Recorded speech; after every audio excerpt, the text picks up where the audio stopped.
Hello everyone, আশা করি সবাই ভালো আছেন। সো আমরা আমাদের মেটা অ্যাড সিরিজের আজকে 18 নম্বর ক্লাসে চলে আসলাম। সো লাস্ট ক্লাসে আমরা যেটা পড়াশোনা করলাম সেটা হলো একটা ক্যাম্পেইনের স্ট্রাকচার কি, সেইখানে ক্যাম্পেইন কী জিনিস, অ্যাডসেট কী জিনিস, অ্যাড কী জিনিস। আর আজকের ক্লাসে আমরা একটু ইন ডিটেল পড়াশোনা করবো যে ক্যাম্পেইন নিয়ে আমরা কী কী করতে পারি, অ্যাডসেটে আমরা কী কী করতে পারি এবং অ্যাডে কী কী করতে পারি, এবং প্রত্যেকটা জিনিস আমরা একটু হাতে কলমে দেখার চেষ্টা করবো। সো চলেন আমরা আমাদের ল্যাপটপ স্ক্রিনে চলে যাই। সো আমরা যদি আমাদের স্ক্রিনে চলে আসি, আমরা দেখতে পাচ্ছি আমাদের স্টার্টিংয়ে হচ্ছে ক্যাম্পেইন। অ্যান্ড ক্যাম্পেইন সেকশানে প্রথমে আমাকে জিজ্ঞাসা করছে তোমার ক্যাম্পেইনের নাম দাও। সো আপনি আপনার প্রয়োজন মতো একটা নাম দিয়ে দিবেন। দেন হচ্ছে ক্যাম্পেইন ডিটেল, এখানে আমরা বেসিক্যালি ক্যাম্পেইনের অবজেক্টিভটা সিলেক্ট করি।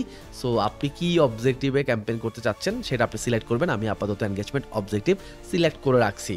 এরপরে আছেন অ্যাডভান্টেজ প্লাস ক্যাম্পেইন বাজেট। এটার মানে হলো আপনি যদি চান যে আপনার বাজেটটাকে আপনি অ্যাডভান্টেজ প্লাস মডেলে চালাবেন। হ্যাঁ, অ্যাডভান্টেজ প্লাস মডেল মানে কি, লাইক ধরেন ফেসবুকে অলওয়েজ আপনি দেখবেন দুইটা মেথড কাজ করে, একটা হচ্ছে ম্যানুয়াল আর একটা হচ্ছে অ্যাডভান্টেজ প্লাস। সো ম্যানুয়াল মানে হচ্ছে যেটা আপনি ম্যানুয়ালি ডিসিশন নেবেন, ম্যানুয়ালি আপনি প্ল্যান করবেন। আর অ্যাডভান্টেজ প্লাস মানে হচ্ছে অলওয়েজ ফেসবুকের হাতে বা ফেসবুকের অটোমেশন, ফেসবুকের এআই, ফেসবুকের মেশিন লার্নিং এদের হাতে ছেড়ে দেওয়া। অর্থাৎ আমি যখন advantage plus campaign budget select করব তখন আমি এই কাজটা ফেসবুককে দিয়ে দিব করার জন্য। অর্থাৎ ফেসবুক তখন ডিসিশন নিবে সে কীভাবে আমার বাজেটটাকে স্পেন্ড করবে। সো এই হচ্ছে basically advantage plus campaign budget. এরপর আমরা যে এবি টেস্টিং অপশনে চলে আসি, এখান থেকে আমরা যেটা করতে পারি সেটা হচ্ছে আমাদের কন্টেন্ট অথবা আমাদের অডিয়েন্সকে আমরা টেস্ট করে দেখতে পারি। ফর এক্সাম্পল, আপনি একটা শাড়ি বিক্রি করবেন, আমরা যা ধরে নিচ্ছি। এখন শাড়ি বিক্রি করবেন, শাড়িটা কারা কিনবে এটা আমি রাইট নাও জানি না। লাইক ধরেন শাড়ি 25 থেকে 30-35 বছরের মহিলারাও কিনতে পারে, আবার 35 থেকে 45 বছরের মহিলারাও কিনতে পারে। কমন সেন্স বলে 25 থেকে 35 ওনারা বেশি কিনবে, বিকজ ওনারা অনলাইনে কেনাকাটায় একটু অভ্যস্ত। আর 35 প্লাস অডিয়েন্স যারা আছেন ওনারা হয়তো কেনাকাটায় অতটা বা অনলাইন কেনাকাটায় অতটা অভ্যস্ত না। আবার আমরা এভাবেও চিন্তা করতে পারি, ফাইন, আমি বুঝতে পারলাম যে আমার অডিয়েন্স 25 থেকে আমার অডিয়েন্স 25 থেকে 35 এনারা কিনবে, এটা আমার কমন সেন্স আমাকে বলতেছে। বাট আরেকটা জিনিস চিন্তা করেন, আমার যদি অডিয়েন্সটা ঠিকও থাকে, আমার কন্টেন্টটা কি? আমি কি একটা ভিডিও অ্যাড চালাবো নাকি আমি একটা ছবি দিয়ে অ্যাডটা চালাবো? আমি না কনফিউজড, মানে ছবিটা ভালো কাজ করবে না ভিডিওটা ভালো কাজ করবে। সো এখানে আমরা যেটা করতে পারি, একটা এবি টেস্টিং করে নিতে পারি। আমরা যেটা করতে পারি সেটা হচ্ছে আমার যেই অডিয়েন্স যেটাকে আমি সিলেক্ট করছি 25 থেকে 35, তাদের কাছে আমার দুইটা কন্টেন্টই পাঠাইতে পারি এবং ওখান থেকে আমি দেখতে পারি যে আমার কোন কন্টেন্ট আসলে ভালো পারফর্ম করতেছে। আমার যে কন্টেন্টটা ভালো পারফর্ম করবে সেটাই আমার জন্য আমার অ্যাপ্রোপ্রিয়েট কন্টেন্ট। সেমভাবে আমরা আমাদের অডিয়েন্সটাকে টেস্ট করতে পারি যে 25 থেকে 35 ওনারা ভালো পারফর্ম করতেছে না 35 থেকে 45 ওনারা বেটার পারফর্ম করতেছে, ওনারা বেটার রেজাল্ট দিচ্ছে আমাকে। সো এটাও আমরা টেস্ট করতে পারি। সো এই টেস্টিংগুলো আমরা বেসিক্যালি এবি টেস্টিং এখান থেকে করি। সো এখান থেকে আপনি ক্রিয়েটিভ টেস্ট করতে পারবেন। এই যে দেখেন আমি যখন ক্লিক করলাম আমার স্ক্রিনে, এখান থেকে আপনি ক্রিয়েটিভ, দ্যাট মিনস আপনার কন্টেন্টকে টেস্ট করতে পারবেন, আপনার অডিয়েন্সকে টেস্ট করতে পারবেন, কোন অডিয়েন্স বেটার পারফর্ম করে, আপনি কোন প্লেসমেন্টে আপনার কন্টেন্ট পাঠালে সেখান থেকে বেটার রেজাল্ট আসে এটাও আপনি বুঝতে পারবেন। আচ্ছা, এখানে আপনার মাথায় একটা প্রশ্ন আসতে পারে, প্লেসমেন্ট কি? প্লেসমেন্ট হচ্ছে লাইক আপনি যখন আপনার ফেসবুকে যান, আপনি কখনো দেখেন আপনার ওয়ালে অ্যাড আসে, কখনো দেখেন আপনার ল্যাপটপের রাইট পাশে অ্যাড আসে, কখনো দেখেন ভিডিওর ভেতরে অ্যাড আসে, কখনো দেখেন স্টোরির ভেতরে অ্যাড আসে, ইভেন আপনি কখনো লুডো খেলতে গেলে দেখবেন সেখানের ভেতরে অ্যাড আসে। ওকে, সো এই যে বিভিন্ন জায়গায় আমাদের অ্যাডভার্টাইজমেন্টগুলো পৌঁছায়, এই বিভিন্ন জায়গাগুলোকে বলে বেসিক্যালি প্লেসমেন্ট।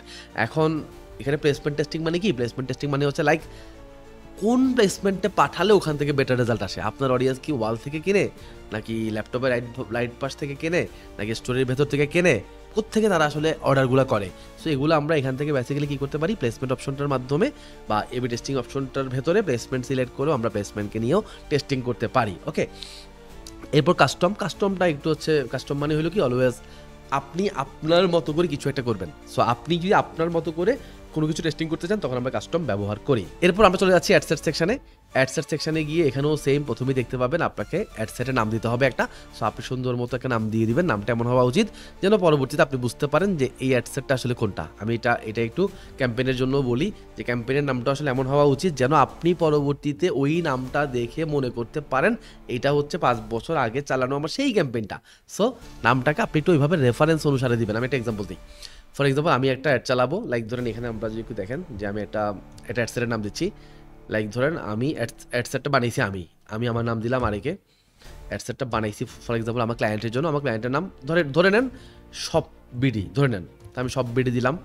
এরপরে আমি কত তারিখ একটা স্টার্ট করছি, ফর এক্সাম্পল আজকের তারিখটা হচ্ছে আপনার 16 জুন, তাহলে 16 and 6 সো 16 জুন বুঝতে পারবো আমি, এবং আমি কত ডলার বা কত বাজেটের ক্যাম্পেইন করছি, $5 ক্যাম্পেইন করছি, এখানে 5 দিয়ে আমি একটা ডলার সাইন দিয়ে দিলে আমি বুঝতে পারবো ওকে ফাইন আমি $5 ক্যাম্পেইন করছি। এরপরে আপনি যদি কি ক্যাম্পেইন করছেন, ফর এক্সাম্পল আপনি কনভার্সন ক্যাম্পেইন করছেন, আপনি কনভার্সন যদি লিখে দেন তাহলে কিন্তু ভেরি ক্লিয়ার আজকে থেকে 5 বছর পরেও যদি আমি অ্যাকাউন্টে ঢুকি আমি কিন্তু বুঝতে পারবো ক্যাম্পেইনটা করছে আরেকে, ক্লায়েন্ট ছিল সব বিডি, তারিখটা ছিল 16/6, দ্যাট মিনস 16 জুন। অ্যান্ড চাইলে আপনি ইয়ারটাও দিয়ে দিতে পারেন, $5 ক্যাম্পেইন ছিল বা $50 ক্যাম্পেইন ছিল, যা লিখি আমরা ক্যাম্পেইনটা একটা কনভার্সন ক্যাম্পেইন ছিল। সো আমরা খুব ইজিলি কিন্তু বুঝতে পারতেছি। দেন আমরা দেখতে পাচ্ছি কনভার্সন নামে একটা অপশন আছে। সো বেসিক্যালি আমরা একটা এনগেজমেন্ট ক্যাম্পেইন সিলেক্ট করছিলাম, আর আমরা আগেই জানি একটা অবজেক্টিভের ভেতরে আরও মাল্টিপল অফ অবজেক্টিভ থাকে। সো আপনি বেসিক্যালি এই কনভার্সন সেগমেন্ট থেকে সিলেক্ট করতে পারেন যে আপনি মাল্টিপল অফ যে সমস্ত অবজেক্টিভ আছে আপনি কোনটা নিয়ে ক্যাম্পেইন করবেন। লাইক আপনি কি একটা মেসেজ ক্যাম্পেইন চান তাহলে আপনি মেসেজে সিলেক্ট করবেন।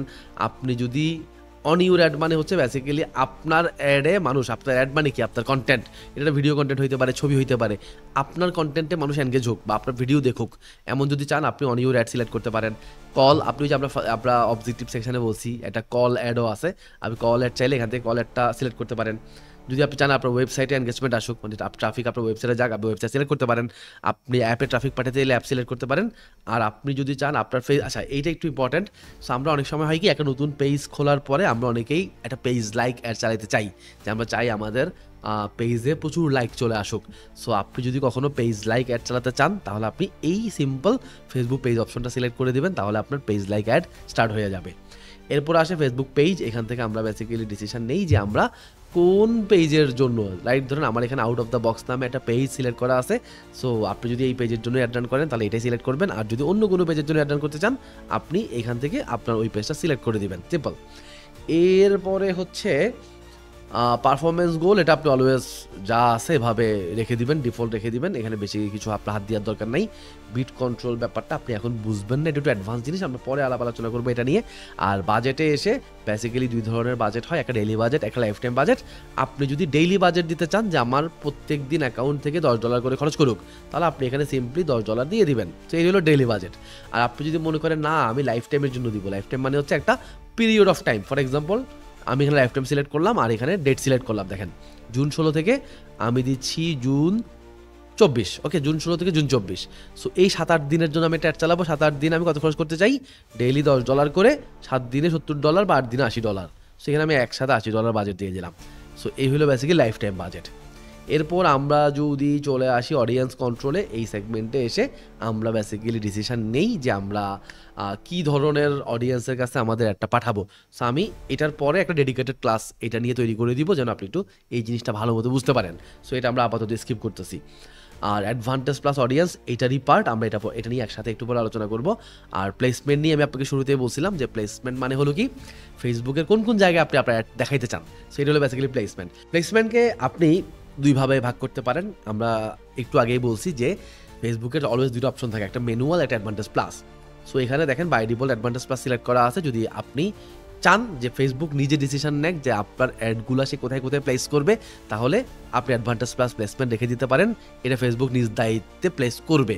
আর আপনি যদি মনে করেন আমি ম্যানুয়ালি প্লেসমেন্ট করব, তাহলে আপনি একটু এখান থেকে ম্যানুয়াল প্লেসমেন্টটা সিলেক্ট করে দিয়ে এইখানে এসে আপনি সিলেক্ট করতে পারেন আপনি কোথায় কোথায় আসলে আপনার অ্যাডগুলোকে প্লেস করবেন।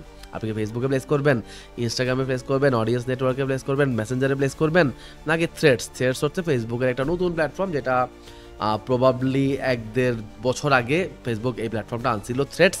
সো থ্রেডস প্ল্যাটফর্মটা আনছিল মেইনলি তখন যখন ইলন মাস্ক টুইটার কিনে নিয়েছিল, টুইটার কিনে এক্স বানাইছিল, তখন সে থ্রেডস প্ল্যাটফর্মটা আনছিল।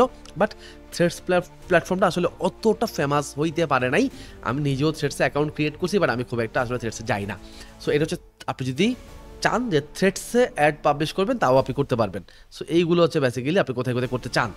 প্লাস এখানে ফেসবুকের তো ওই যে বললাম ফিড আছে, এবং আপনারা জানেন ইনস্টাগ্রাম মেসেঞ্জার সবই ফেসবুকের প্ল্যাটফর্ম। আপনি ইনস্টাগ্রাম ফিডও করতে পারবেন, ইনস্টাগ্রাম মেসেঞ্জারও করতে পারবেন, আপনি স্টোরিজও অ্যাড দিতে পারবেন, ইনস্ট্রিম অ্যাড মানে ভিডিওর ভেতরে অ্যাড দিতে পারবেন। সার্চ রেজাল্ট, আপনি ফেসবুকে কিছু একটা সার্চ করবেন, আপনি দেখবেন অ্যাড আসে কিন্তু সার্চ রেজাল্টে। সার্চ রেজাল্টে আপনি অ্যাড রাখতে পারবেন, আপনি আপনার মেসেঞ্জারের ভেতরে অ্যাড দিতে পারবেন, বিভিন্ন অ্যাপ বা সাইটের ভেতরেও আপনি অ্যাড দিতে পারবেন। সেই হলো বেসিক্যালি প্লেসমেন্ট। আর আপনি যদি ম্যানুয়ালি এটা করতে না চান তাহলে এই যে অ্যাডভান্টেজ প্লাস সিলেক্ট করে দিলে ফেসবুক আপনার জন্য করে দিবে। এরপর আমরা যদি অ্যাড সেকশনে চলে যাই তাহলে আমরা দেখতে পাবো অ্যাড সেকশনে বেসিক্যালি আমরা কি করি দেখেন, এখানেও সেম অ্যাডের একটা নাম আছে, নামটা আপনি দিয়ে দিবেন। এরপরে চলে আসে আইডেন্টিটি, এটা আমরা অলরেডি পেছনে সিলেক্ট করে আসছি আউট অফ দ্য বক্স, যেই পেজটা সেই পেজটা বাই ডিফল্ট সিলেক্ট হয়ে গেছে। এরপর আসে অ্যাড সেট আপ, অ্যাড আমরা আবার বেসিক্যালি দুইভাবে, আমি একটু আগে বলছি আপনাদেরকে লাস্ট ক্লাসে যে অ্যাড সেকশনের কাজ কি, কন্টেন্ট পাবলিশ করা, কী ধরনের কন্টেন্ট নিয়ে আমরা অ্যাডে যাবো সেটা ডিসিশন নেওয়া। সো এখানে এসে দেখেন অ্যাড সেট আপ, আমরা দুইভাবে বেসিক্যালি আমাদের কন্টেন্টগুলোকে অ্যাডে পাঠাতে পারি। একটা হইলো ক্রিয়েট অ্যাডের মাধ্যমে, আর একটা হলো ইউজ এক্সিস্টিং পোস্টের মাধ্যমে। অর্থাৎ আপনি যদি অলরেডি আপনার ফেসবুক পেজে কোনো কন্টেন্ট পাবলিশ করে রাখেন, সেই কন্টেন্টটাকে আপনি অ্যাডে পাঠাতে পারেন, অথবা ক্রিয়েট অ্যাড ক্লিক করে আপনি এইখান থেকে ম্যানুয়ালি একটা কন্টেন্ট, একটা ইমেজ বা ভিডিও আপলোড করতে পারেন। সো আপনি একটা ইমেজ বা ভিডিও যদি আপলোড করেন সেটাকেও অ্যাডে পাঠানো সম্ভব, অথবা আপনি যদি অলরেডি আপনার পেজে, ফর এক্সাম্পল আমি যদি ইউজ এক্সিস্টিং পোস্ট সিলেক্ট করি তাহলে আমাকে অপশন দিবে select post, and select post যদি ক্লিক করি তাহলে আমার পেজে পোস্ট করা অলরেডি যে পোস্টটা আছে বা কন্টেন্টটা আছে এটাকে দেখেন সিলেক্ট করার সুযোগ দিছে। অ্যান্ড আমি যদি সিলেক্ট করি তাহলে এই পাশে দেখেন আমার এই যে first ever iPad pro M4 unboxing, so এরকম একটা ভিডিও বেসিক্যালি আমাদের ওই পেজটার জন্য আমরা বানিয়েছিলাম। আমি চাইলে এই ভিডিওটাকে এখন কী করতে পারবো, অ্যাডে পাঠিয়ে দিতে পারবো, অথবা আমি যেটা করতে পারতাম সেটা হইলো এক্সিস্টিং পোস্ট সিলেক্ট না করে আমি যদি এখান থেকে যদি ক্রিয়েট অ্যাড দিতাম তাহলে আমার ওই ভিডিওটা আমার ল্যাপটপে থাকলে ওখান থেকে আমি জাস্ট সিলেক্ট করে আপলোড দিয়ে দিতে পারতাম। সো এই হলো basically ad set up. And এখানে ফরম্যাট দেখতে পাবেন আপনি, আমরা যখন অ্যাড সেট আপ করি এখানে আসলে অনেক ফরম্যাট আছে, এক একটা অবজেক্টিভ এক এক ধরনের ফরম্যাট, বা সামনে আপনি কনভার্সন ক্যাম্পেইনে গেলে আর অনেক বেশি ফরম্যাট পাবেন। আপাতত আমরা দুইটা ফরম্যাট পাচ্ছি, একটা সিঙ্গেল ইমেজ, এটার মানে হলো একটা ইমেজ, আপনি যদি ক্রিয়েট অ্যাড থেকে সিঙ্গেল ইমেজ সিলেক্ট করেন আপনি একটা মাত্র ইমেজকে নিয়ে অ্যাডে যেতে পারবেন, অথবা একটা মাত্র ভিডিওকে নিয়ে অ্যাডে যেতে পারবেন। আর ক্যারোসেল মানে হইলো বেসিক্যালি এটা একটা ফরম্যাট, এইটা মানে হলো আমাদের অ্যাডটা এমনভাবে যাবে যেখানে আমরা 9 থেকে 10টা কন্টেন্ট একসাথে আপলোড করতে পারবো, এবং কন্টেন্টগুলো সোয়াইপ করা যাবে রাইট থেকে লেফটের দিকে। সো এই ধরনের অ্যাড আপনারা দেখছেন ক্যারোসেল। আর যদি দেখে না থাকেন আমি আপনাকে রিকোয়েস্ট করব আপনি একটু গুগল সার্চ করে, আমি আপনাকে করে দিচ্ছি, দেখেন এই যে দেখেন আমি ক্যারোসেল অ্যাড লিখে সার্চ করলাম, ক্যারোসেল অ্যাড লেখা মাত্র আপনি দেখতে পাবেন একটু ওই রাইট থেকে লেফটের দিকে সোয়াইপ করা টাইপের অ্যাড, এই যে দেখেন এরা আপনারা দেখছেন, এই যে অনেকগুলো ছবি থাকে রাইট থেকে লেফটে সোয়াইপ করা যায়, এটাকে বলে বেসিক্যালি ক্যারোসেল অ্যাড। তো এরপর আমরা যদি একটু নিচের দিকে নামি, অ্যাড ক্রিয়েটিভ ওইগুলোর সাথে কানেক্টেড, এর যদি আপনি ক্যারোসেল সিলেক্ট করেন আর কি, ক্যারোসেল সিলেক্ট করলে ওই যে আমাকে আবার কি করতে হবে, কার্ড, এক একটা ইমেজকে এক একটা কার্ড বলে, এই কার্ডগুলো এখান থেকে অ্যাড করতে হবে, ওই কার্ডের জন্য টেক্সট দিতে হবে। সো এভাবে আপনি মাল্টিপল অফ কার্ড অ্যাড করতে পারবেন আপনার ক্যারোসেলে। এরপর আমরা যখন নিচের দিকে নামি একটা কল টু অ্যাকশন বাটন থাকে, যেহেতু আমরা একটা এনগেজমেন্ট অবজেক্টিভ সিলেক্ট করে আসছি, এনগেজমেন্ট অবজেক্টিভে আপনি কি কল টু অ্যাকশন দিতে চান, আপনার অ্যাডে কল টু অ্যাকশনটা কী হবে। লাইক ধরেন আমি যদি একটু আপনাকে দেখাই জিনিসটা তাহলে আপনি বুঝতে পারবেন, এবং দেখাইতে হইলে আমি আপনাকে একটা এক্সিস্টিং পোস্ট সিলেক্ট করে দেখাই, আপনি বেটার আন্ডারস্ট্যান্ড করবেন আর কি। সো এই যে দেখেন আমরা একটা কি করলাম, একটা কন্টেন্ট পাবলিশ করলাম, এখন এই কন্টেন্টের নিচে একটা বাটন চলে আসবে, যখন আমরা একটা call to action button set করবো তখন একটা বাটন চলে আসবে, যেই বাটনে লেখা থাকবে কি সেন্ড মেসেজ, শপ নাও, আমি যা দেই আর কি চলে আসবে। তো এই হলো বেসিক্যালি কল টু অ্যাকশন। আর এরপর যদি আমরা আর একটু, যেমন ধরেন এখানে call to action no button দিয়া আমরা যদি সেন্ড মেসেজ সিলেক্ট করে দেই, আচ্ছা তো এখানে একটা প্রবলেম আছে, আমি প্রবলেমটা একটু বুঝাই বলি। লাইক ধরেন প্রবলেমটা কি, আমরা যখন এই কন্টেন্টটা পোস্ট করছিলাম ওই কন্টেন্টে কিন্তু কোনো সেন্ড মেসেজ বাটন আমরা সিলেক্ট করে দেই নাই, আর এখন করে দিছি আমরা, এই কারণে জিনিসটা এখন দেখাচ্ছে তখন দেখাই নাই। বাট আপনি যদি এমন করতেন এই পোস্টটা করার সময়ই একটা সেন্ড মেসেজ বাটন সিলেক্ট করে দিতেন, আপনাকে কিন্তু সেন্ড মেসেজ বাটনটা এর আগেই দেখাইতো। এনিওয়ে আমরা কি করলাম, কাস্টমভাবে একটা সেন্ড মেসেজ বাটন ক্লিক করে দিলাম, অ্যাড করে দিলাম এখানে। এরপর যদি নিচের দিকে নামি, ট্র্যাকিংয়ের কাজ এখন নাই, এগুলো আমরা যখন কনভার্সন ক্যাম্পেইন করবো তখনের কাজ। ইউআরএল প্যারামিটার একটু কমপ্লেক্স জিনিস, এখন বললে আপনি বুঝবেন না, আমি পরে এগুলো নিয়ে আলোচনা করবো। সো এই হইল মোটামুটি আমাদের আজকের আলোচনা। আমরা আজকের আলোচনায় আপনাকে যেটা বোঝানোর চেষ্টা করছি, আমি দেখেন জিনিসগুলোকে কাট টু কাট রাখার চেষ্টা করতেছি, একদম স্ট্রেইট, আমি খুব ফাস্ট ফরওয়ার্ড কথা বলতেছি, স্ট্রেইট কথা বলতেছি, প্রত্যেকটা পয়েন্ট ধরে ধরে কথা বলতেছি, মানে আমি চেষ্টা করতেছি গল্প গুজব কম করার, যেন আপনি আমার এই কন্টেন্ট দেখার জন্য যে সময়টা দিচ্ছেন 5 মিনিট 10 মিনিট 15 মিনিট পুরো সময়টাই যেন আপনার ইউজ হয়, আমি জাস্ট এটাই চেষ্টা করতেছি। ওকে, ফাইনালি আমরা যেটা করি, একটা ক্যাম্পেইন রেডি করার পর, একটা অ্যাড সেট রেডি করার পর, একটা অ্যাড রেডি করার পর আমরা ফাইনাল যে কাজটা করি সেটা হচ্ছে আমরা আমাদের এই টোটাল অ্যাডটাকে এখান থেকে পাবলিশ করে দিই। যদি আমি এখন করবো না, বিকজ আমার কোনো সেট আপে ঠিক নাই। ইভেন এখানে রেড মার্ক বসে আছে, মানে কোথাও একটা প্রবলেম আছে। প্রবলেমটা কি লিখে দিয়েছে নো পেমেন্ট মেথড। সো এটা তো আমি আপনাদের জন্য বানাইছিলাম অ্যাকাউন্টটা, এটাতে পেমেন্ট মেথড নাই।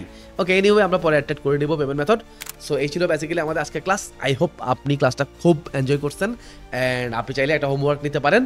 আপনি একটা ক্যাম্পেইন, একটা অ্যাডসেট এবং একটা অ্যাড তৈরি করে আমাদের এই ভিডিওর কমেন্টে আপনি স্ক্রিনশটটা দিতে পারেন, তাহলে আমি বুঝতে পারবো যে আপনি পড়াশোনা করতেছেন এবং সাথে হোমওয়ার্কও করতেছেন। সো এই তো, দেখা হবে আবার আমাদের নেক্সট ক্লাসে, অর্থাৎ 19 নাম্বার ক্লাসে, মেটা সিরিজ অ্যাডের 19 নাম্বার ক্লাসে। সো ততক্ষণ পর্যন্ত ভালো থাকবেন, সুস্থ থাকবেন, টাটা।